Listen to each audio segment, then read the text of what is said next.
Hello students. मैं ज्योत्सना आज की मैथ की क्लास में आप सभी का स्वागत करती हूँ। आइए आज हम board of school education Haryana का मॉडल टेस्ट पेपर 3 करते हैं। आज हम इसका पार्ट 1 करेंगे। आइए देखते हैं।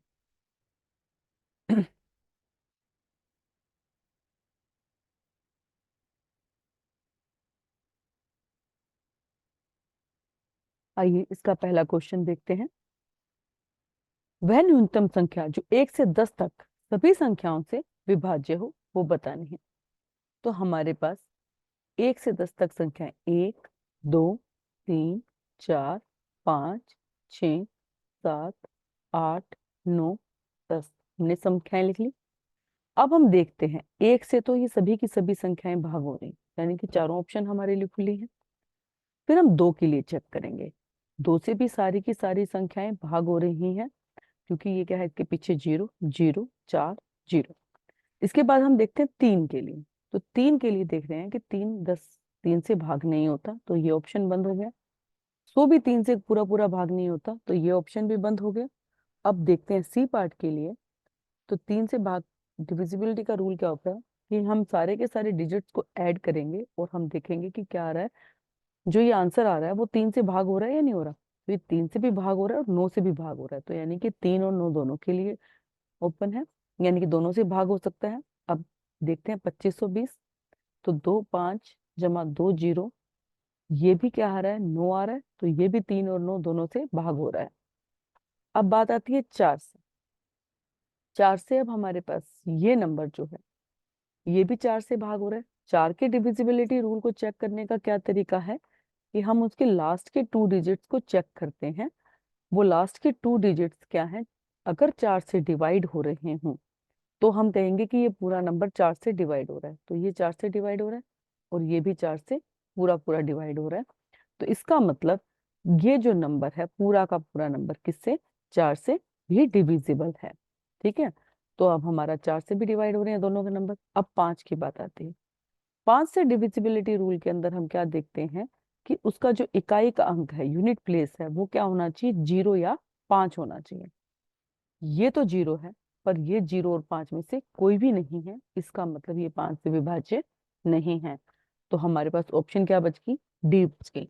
तो पहले क्वेश्चन का आंसर क्या होगा, डी। ठीक है। आइए अब दूसरा क्वेश्चन देखते हैं। मान लीजिए p एक अभाज्य संख्या है तो इसके गुणनखंडों का योग है। अगर p एक अभाज्य संख्या है तो p के कितने गुणनखंड होंगे, 2। क्योंकि अभाज्य संख्याएं क्या होती हैं, जो जिनके सिर्फ 2 ही गुणनखंड होते हैं। कौन कौन से, खुद और एक।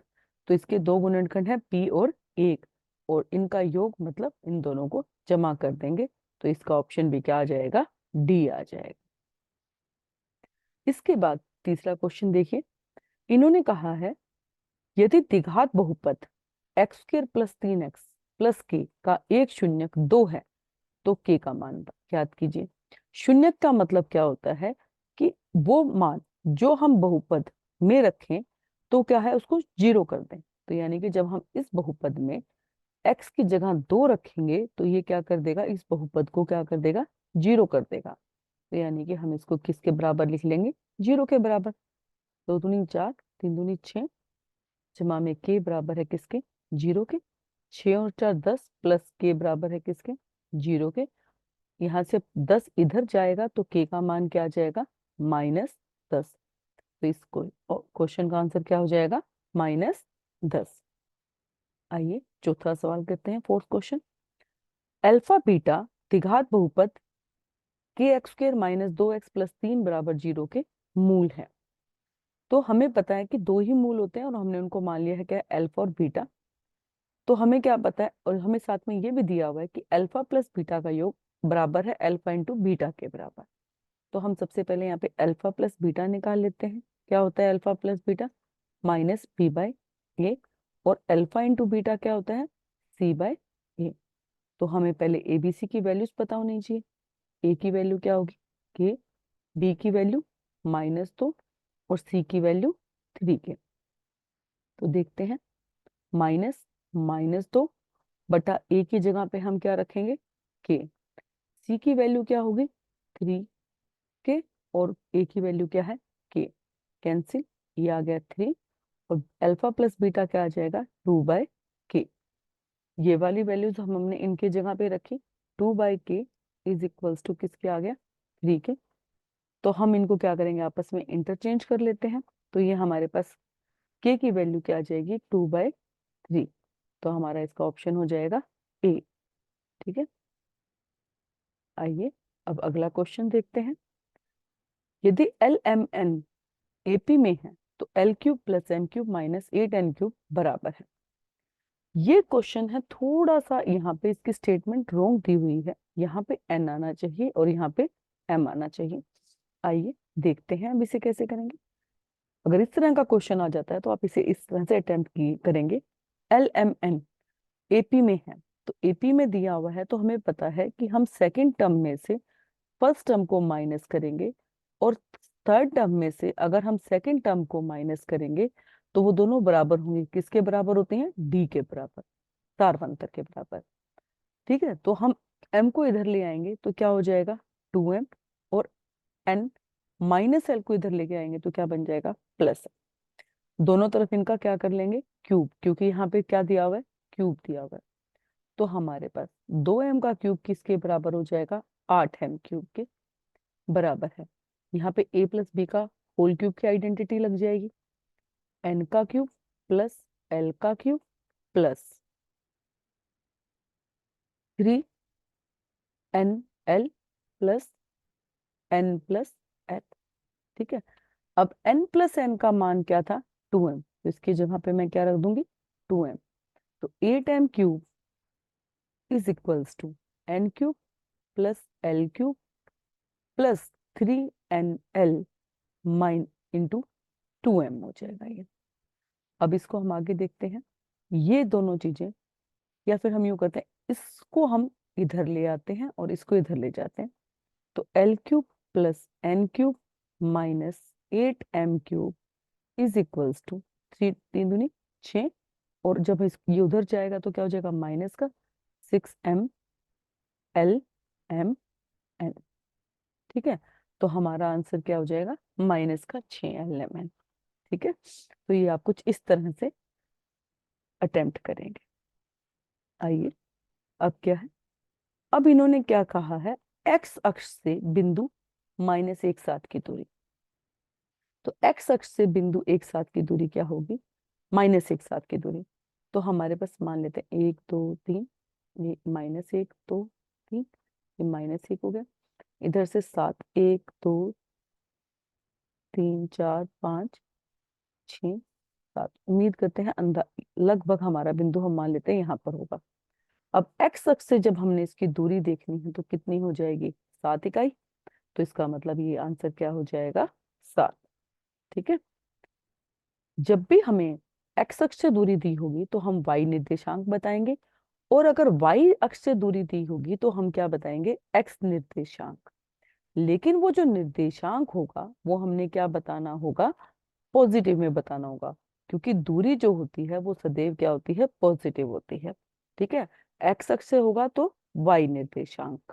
ठीक है, ये आंसर होगा इसका दूरी के मामले में, जब एक्स अक्ष या वाई अक्ष से दूरी दी हो तो। ठीक है, अब इन्होंने कहा है नेक्स्ट क्वेश्चन में, 7th क्वेश्चन में, त्रिभुज ए बी सी और डी ई एफ के समरूप है। ठीक है, तो कोई दो त्रिभुजें दी हुई हैं हमें, एक त्रिभुज क्या है ए बी सी और दूसरी त्रिभुज क्या है डी ई एफ। इसका नाम है ए बी सी और ये है डी ई एफ। अब समरूप है तो इसका मतलब क्या है कि इसकी ये भुजा बटे ये भुजा और इस भुजा का अनुपात, और इस तीसरी भुजा का इस तीसरी भुजा के बाय में रखेंगे, इन दोनों तीनों का अनुपात क्या होगा बराबर होगा। तो यहाँ हमें क्या दिया है ए बी बराबर है डीई के, तो हम इस डी को इधर ले आएंगे तो ए बी बटा डीई किसके हो जाएगा 1, यानी कि ए बी और डी का मान क्या होगा सेम सेम होगा। इसी तरह से अब हमें क्या दे दिया है बीसी बराबर किसके दे दिया 8। तो बीसी और ई एफ, बीसी बटा ई एफ का भी हमने क्या निकालना है वैल्यू निकालनी है। लेकिन हमें क्या दे रखा है कि हमारे पास जो क्या है इनका अनुपात किसके बराबर होना चाहिए 1 के बराबर। तो यहाँ से हमारे पास 8 इज इक्वल्स टू क्या हो जाएगा, EF। तो EF का मान क्या हो जाएगा, 8, क्योंकि अनुपात क्या आना चाहिए, 1:1। तो जितनी भुजा ये है उतनी ही भुजा क्या होगी, ये वाली होगी। ठीक है, तभी हमारा अनुपात क्या आएगा, समान आएगा, 1 आएगा। आइए अब अगला क्वेश्चन देखते हैं। अब इन्होंने क्या कहा है, दिए गए चित्र में AB एक क्या है, स्पर्श रेखा है। O पर केंद्रित वृत्त की एक स्पर्श रेखा है। यदि OA 6 सेंटीमीटर है, ठीक है, OA कौन सा होगा, ये वाली भुजाएं कितनी है, 6 सेंटीमीटर, और कोण OAB कितना है, 30 डिग्री है। तो वृत्त की त्रिज्या, तो हमें ये क्या बतानी है, त्रिज्या बतानी। ठीक है, तो अब हम देखते हैं, अगर ये हमें पता है कि जो त्रिज्या है वो क्या है, हमारी स्पर्श रेखा के साथ 90 डिग्री का कोण बनाती है। तो OAB किस तरह की त्रिभुज बन गई है, हमारी समकोण त्रिभुज बन गई है। समकोण त्रिभुज में हम यहाँ पर देखेंगे कि ये कोण क्या है, 30 डिग्री का है। तो ये कोण है, तो कोण के संगत साथ लगती हुई भुजा को हम क्या कहते हैं, आधार। और ये वाली क्या होगी, लंब, और ये क्या होगी, कर्ण। तो हमें क्या निकालना है, लंब निकालना है। कर्ण दिया हुआ है, तो लंब बटा कर्ण बराबर किसके होगा, साइन थीटा के। ठीक है, लंब कितना हो गया हमें नहीं पता, कर्ण है 6, साइन थीटा की जगह क्या लिखेंगे, 30 डिग्री। लंब 6, साइन 30 का मान क्या हो जाएगा, 1/2। इस 6 को उधर ले जाएंगे, ये यहाँ भाग है तो उधर जाके क्या हो जाएगा, गुना। तो हमारे पास क्या आ जाएगा, 3। तो हमारे पास त्रिज्या क्या आ गई, 3 सेंटीमीटर। ठीक है, आइए अब अगला क्वेश्चन देखते हैं। 9वां क्वेश्चन, एक वृत्त की स्पर्श रेखा इसे कितने बिंदुओं पर प्रतिच्छेद करती है। तो देखिए, एक वृत्त की स्पर्श रेखा कितने बिंदुओं पर प्रतिच्छेद कर रही है, एक बिंदु पर। कितने पर कर रही है, एक बिंदु पर प्रतिच्छेद करती है। ठीक है, अब देखते हैं अगला क्वेश्चन। एक माइनस टेंजेंट स्क्वायर 45 और एक प्लस टेंजेंट स्क्वायर 45। अब एक माइनस टेंजेंट स्क्वायर 45 का मान क्या होगा, 1, और एक प्लस टेंजेंट 45 का मान फिर से 1। 1 - 1 और 1 + 1, एक में से एक गया क्या, 0, और 0/, कुछ भी होगा तो आंसर क्या हो जाएगा, 0। ठीक है, आइए अब को से कोण ए और कोसिकेंट के लिए प्रयुक्त संक्षिप्त नाम है। तो क्या ये कथन सही है, हम जानते हैं कि कोस क्या होता है, कोसाइन। तो ये कोसिकेंट तो नहीं होता, तो इसके लिए प्रयुक्त नाम नहीं है। तो ये कथन क्या है, गलत है, फॉल्स है। ठीक है, आइए अब देखते हैं। को से 4/5 है, को से क्या दे दिया है हमें, 4/5। तो ये ए हो गया, बी, सी। को से क्या होता है, आधार बटा करण। तो हमारे पास 4 क्या हो गया आधार, करण क्या हो गया 5। पाइथागोरस की हेल्प से हम निकालेंगे तो लंब क्या आ जाएगा हमारे पास, 3। तो हमारे पास टेंजेंट ए का मान क्या हो गया है, 3/4। आइए अब यहाँ रखते हैं, 2 × 2 × 3/4 का वर्ग किसके बराबर होगा, 2 × 2 × 3 का वर्ग 9, और 2 का वर्ग, 4 का वर्ग 16। ठीक है, तो अब 2 से इसको काटेंगे, क्या आ जाएगा, 8। तो ये क्या आ जाएगा, 2 × 9/8। अब क्या करेंगे, लघुत्तम ले लेंगे, 8। तो 16 × 9 कितना हो जाएगा, 16 और 9 25, 25/8। यानी कि 2 × 2 टेंजेंट स्क्वायर ए का मान क्या होगा, 25/8। ठीक है, आइए अब देखते हैं अगला क्वेश्चन। यदि एक अर्धवृत्ताकार चांदे की परिधि 72 सेंटीमीटर, जहाँ पाई बराबर है 22/7, तो चांदे का व्यास क्या होगा। अब ये जरा क्वेश्चन आप ध्यान दीजिएगा। चंदा मतलब हमारी डी, जो हम आम भाषा में बोलते हैं, वो कुछ इस तरह से होती है। तो अगर हम बात करेंगे सिर्फ इतने इतने, सॉरी, ये इस चीज की, तो इसकी जो परिधि होगी उसका फॉर्मूला क्या हो जाएगा, πr। पर इसमें साथ में क्या है, अब ये भी है, और ये क्या है, व्यास। तो हमारे पास इसमें क्या जुड़ जाएगा, व्यास। व्यास मतलब 2 गुना में त्रिज्या। तो हम क्या कहेंगे, πr जमा में 2r बराबर है किसके, 72 सेंटीमीटर के। यहाँ से मैं क्या करूं, r कॉमन निकाल लेती हूँ। तो मेरे पास क्या बच जाएगा, पाई जमा में 2 बराबर है किसके? 72 सेंटीमीटर के। अब हम जानते हैं कि पाई का मान हमें यहाँ पे दिया भी हुआ है, क्या दिया हुआ है? 22/7 दिया हुआ है। पाई का मान क्या दिया हमें? 22/7। तो मैं यहाँ पे पाई का मान रख लेती हूँ 22/7 जमा 2 बराबर है 72। यहाँ पे इनका फिर से लघुत्तम लेंगे तो हमारे पास क्या हो जाएगा? 7, 22 और यहाँ पे क्या हो जाएगा? 14 बराबर है किसके? 72 के।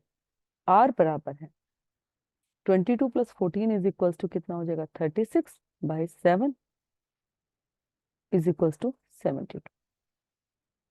तो आर बराबर है 72 गुना में 7 बटे में कितना? 36। 36 दूनी 72। आर का मान कितना हो गया? 14। हमें पूछा क्या है? व्यास, यानी कि 2 आर। तो 2 गुना में आर बराबर है 14 गुना में 2, यानी कि व्यास बराबर कितना आ जाएगा? 28। तो हमारा आंसर क्या हो जाएगा? 28 सेंटीमीटर।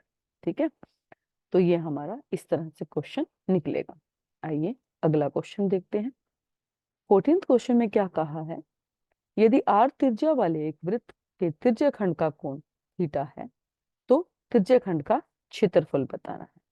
तो हमें पता है त्रिज्याखंड का क्षेत्रफल क्या होता है? θ/360 पाई आर स्क्वायर। तो ये बी ऑप्शन हमारा आंसर हो जाएगा। आइए अब 15वां क्वेश्चन देखते हैं। यदि एक ही आधार त्रिज्या आर के दो ठोस अर्धगोलों गोलार्धों को उनके आधारों के अनुदिश एक साथ जोड़ा जाता है तो एक नए ठोस का वक्र पृष्ठीय क्षेत्रफल, यानी कि दो ठोसों अर्धगोलों को जोड़ा जाएगा तो क्या बन जाएगा? एक अर्धगोला, एक गोला। तो गोले का क्षेत्रफल क्या होता है? 4πr²। ठीक है, तो ये चीज है। या फिर यूं कह लो कि एक अर्धगोले का क्षेत्रफल क्या हो जाएगा? 2πr²। दूसरे अर्धगोले का भी क्या हो जाएगा? 2πr²। क्योंकि वो जुड़ गए हैं तो उनका जो हमें संपूर्ण पृष्ठीय क्षेत्रफल की जरूरत नहीं है। हमें हमें क्या चाहिए फिर? उनका वक्र पृष्ठीय ही चाहिए, क्योंकि दोनों एक दूसरे के साथ जोड़ दिए जाएंगे तो 2πr² और 2πr² मतलब क्या हो जाएगा? 4πr²। ठीक है, अब निम्नलिखित बंटन के लिए क्या करना है? हमें माध्यक वर्ग और बहुलक वर्ग की निचली सीमाओं का योग बताना है। अब देखिए निचली सीमा कैसे? जैसे 0 और 5, इसमें क्या है? निम्न वर्ग सीमा ये है और ऊपरी वर्ग सीमा ये है। तो माध्यक वर्ग देखते हैं। माध्यक वर्ग कैसे निकालेंगे? माध्यक निकालने के लिए हमें क्या निकालना होता है? CF। तो हम इसकी पहले CF कम्युलेटिव संचयी बारंबारता निकालते हैं। 10, 10 और 15 कितना हो गया? 25, 25 और 12 7 और 37, 37 और 20 57, 57 और 9 कितना हो जाएगा? 66। ये किसके बराबर आ गया? n। तो अब हमें क्या चाहिए? n/2। n/2 मतलब 66/2, यानी कि क्या हो गया? 33। तो हम क्या देखेंगे? CF में 33 से पहला बड़ा नंबर 37 आया, यानी कि इसकी निम्न वर्ग सीमा कितनी होगी? 10। तो हमने इसको नोट कर लिया है। अब हमें क्या चाहिए? बहुलक वर्ग की निम्न सीमा। तो बहुलक क्या होता है? जिसकी बारंबारता सबसे अधिक हो। तो इनमें किसकी बारंबारता सबसे अधिक है? 20 की। ठीक है, तो इसकी निम्न सीमा क्या है? 15। तो 10 और 15 का योग कितना हो गया? 25। तो ये हमारा क्या हो गया? आंसर हो गया। ठीक है, आइए अब अगला क्वेश्चन देखते हैं। बारंबारता बंटन के लिए माध्य, माध्यक और बहुलक किस संबंध से जुड़े हुए हैं? तो ये आपकी बुक में एक फॉर्मूला दिया हुआ है कि बहुलक बराबर है 3 माध्यक माइनस 2 माध्य। तो ये हमारा ऑप्शन क्या होगा? बी। ठीक है, 18th क्वेश्चन। निम्नलिखित में से कौन सी घटना की प्रायिकता नहीं हो सकती? अब हम जानते हैं किसी भी घटना की प्रायिकता 0 से बड़ी और क्या है? 1 से छोटी होती है। ठीक है, तो हम यही चेक करते हैं। 1/3 क्या हो जाएगा? 0.33। तो ये 1 से छोटी है तो ये हो सकती है किसी घटना की प्रायिकता। 0.1 भी छोटी है, ये भी हो सकती है। ये हो जाएगा 3/100। तो ये भी हो सकता है हमारे पास। लेकिन यहाँ पे क्या है? ये कुछ 1 पॉइंट कुछ कुछ आ जाएगा। तो इसका मतलब क्या है? ये क्या हो गया? 1 से बड़ा हो गया। तो ये घटना किसी की भी प्रायिकता नहीं हो सकती। तो हमारा आंसर क्या हो जाएगा? 17/16 ये हमारा आंसर हो जाएगा। ठीक है, ये किसी भी घटना की प्रायिकता नहीं हो सकती है। आइए अब देखते हैं 19 और 20 प्रश्न। यहाँ हमें क्या दिए हुए हैं कि अभिकथन दिया हुआ है और तर्क दिया हुआ है। उसके बाद हमें इन चार विकल्पों ए बी सी और डी में से चुनना है कि पहले में क्या दिया हुआ है कि दोनों चीजें अभिकथन ए और तर्क दोनों सही हैं। तर्क आर अभिकथन ए की सही व्याख्या करता है। बी में दिया हुआ है अभिकथन ए और तर्क आर दोनों सही हैं, तर्क आर अभिकथन ए की सही व्याख्या नहीं करता है। सी में अभिकथन ए सही है परंतु तर्क आर गलत है। डी अभिकथन ए गलत है परंतु तर्क आर सही है। आइए देखते हैं। अब अभिकथन ए में क्या कहा है 19वें क्वेश्चन में, 11 और 17 का एचसीएफ 1 है। 11 और 17 आपस में कैसी संख्याएं हैं? अभाज्य संख्याएं, प्राइम नंबर। और जो प्राइम नंबर होते हैं उनका एचसीएफ क्या होता है? उनका कोई भी साझा गुणनखंड नहीं होता एक के अलावा। तो इसका मतलब ये कथन सही है। यदि पी और क्यू अभाज्य संख्या है तो उनका जो महत्तम समावर्तक एचसीएफ है वो क्या होगा? एक होगा। दोनों कथन सही हैं। दोनों कथन सही हैं तो हमारी क्या आंसर होगा? ए आंसर होगा कि अभिकथन ए भी सही है और उसका तर्क भी, क्योंकि सही व्याख्या करता है। कथन तो दोनों सही दोनों जगह हो सकते हैं, लेकिन आर भी क्या है, तर्क भी क्या है, उसकी सही व्याख्या कर रहा है। तो इसका ऑप्शन आंसर क्या हो जाएगा? ए। 20वां क्वेश्चन देखते हैं। y का मान 6 है जिसके लिए बिंदु P और Q के बीच की दूरी 10 है। चेक कर लेते हैं। 10 में से 2 गया, हमारे पास सूत्र क्या होता है?